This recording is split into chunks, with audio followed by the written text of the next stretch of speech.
The final hunt. Karath woke in silence, not the silence of safety, but the kind stretched too tight, like a drumskin pulled to its limit, one heartbeat away from tearing apart. No wind, no insects, no shifting stones in the night. For a brief moment, he thought he was dead. Then instinct surged, an invisible pressure weighed down on the ravine. The air felt thicker, laden with the scent of metal, damp earth, and something rancid, the breath of many creatures gathering. Karath opened his eyes. The darkness seemed to move, not from one direction, but from all of them. From above, from the cracks in the rock, from the ground itself, from the distant forest, subtle vibrations, chaotic yet synchronized, rolling toward him like a rising tide. He understood immediately. They had found him. Not one species. All of them. Creatures that had once been prey. Beasts he had hunted, avoided, slaughtered, now converging on a single point. On him. Karath rose in silence, muscles screaming as old wounds tore open again. Pain flared through his body, but stopping was not an option. A flicker at the edge of his vision. Then a low, resonant growl. From the jungle to his left, massive shapes emerged. Thick armored creatures, squat and broad, 4 legs planted like driven stakes. Their eyes glowed dimly, their maws open to reveal stone-like teeth. From the mountain slope to the right, leaner forms appeared, fast, agile, clinging to rock faces with hooked claws, leaping from point to point like living shadows. Behind him, the ground trembled. Enormous crawling bodies, hides thick as armor, breath steaming with the stench of heated metal. Karath stood in the center, completely surrounded. This was a purge. He lunged right as the ground behind him exploded. Something massive burst upward, jaws snapping shut where he had stood moments before. Rock and mud sprayed outward. Karath rolled, snatched a jagged stone, and hurled it into the nearest creature's eye socket. It shrieked and staggered, but another form was already upon him. He dodged, slid, rolled. Claws tore across his shoulder, ripping skin and flesh. Pain burned. A desperate swing. His bone blade sank deep into the throat of the charging beast. Blood sprayed, hot and metallic. He barely had time to release the blade before a heavy impact slammed into his side, hurling him off the ledge. He tumbled down the slope, crashing into a broken tree trunk, the air driven violently from his lungs. Roars thundered behind him. They did not stop. None of them did. Karath staggered up and ran. The forest convulsed behind him. Branches snapped. Rocks thundered loose. The earth tore open.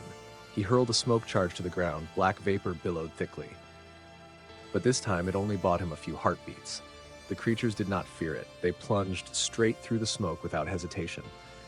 Grinding his teeth, Karath pulled his second charge, armed it, and threw it backward. A dry explosion cracked through the air, the shockwave staggering part of the swarm. He did not look back. He ran. The forest thinned, giving way to naked stone and yawning fissures.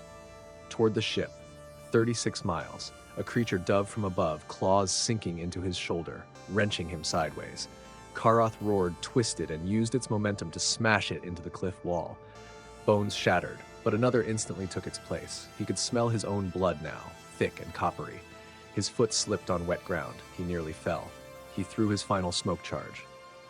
This one detonated violently, his last self-destruct device. The blast staggered several of the creatures. Karath burst through the smoke and hurled himself down a steep stone slope. The impact drove the breath from his chest, but he didn't stop. He rolled, slid, slammed into rock until he crashed onto a lower shelf of stone. Behind him, screeches, roars, the scrape of claws echoing through the terrain. They were still coming. He pushed himself up, slowly, as if every joint were betraying him. His legs trembled, numb, each step sending knives of pain up his spine. Ahead, through drifting gray dust and the dying light of the sky, a familiar shape emerged, warped, guard, lying on its side like a dying beast. The ship, small, broken, but still the only thing on this planet that did not want him dead. The distance wasn't far, by the measure of a healthy body, but for Karath now, it was an endless journey.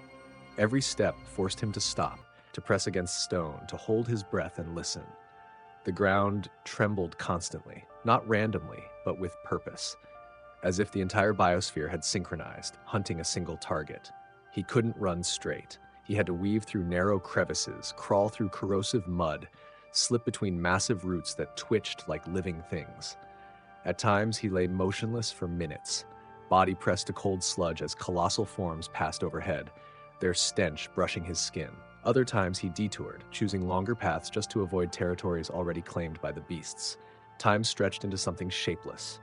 His body no longer obeyed commands. It moved on inertia and primal terror alone. Karath laughed, a dry, broken sound torn from a burning chest. Behind him, the forest moved. Not one species, not two, but an entire planet in motion. Roars, slithers, tearing sounds merging into a colossal rhythm. The heartbeat of this world, chasing the final prey, foolish enough to resist it. Karath staggered forward but did not stop, because he knew, if he slowed for even a heartbeat, if his breath faltered once, he would be torn apart.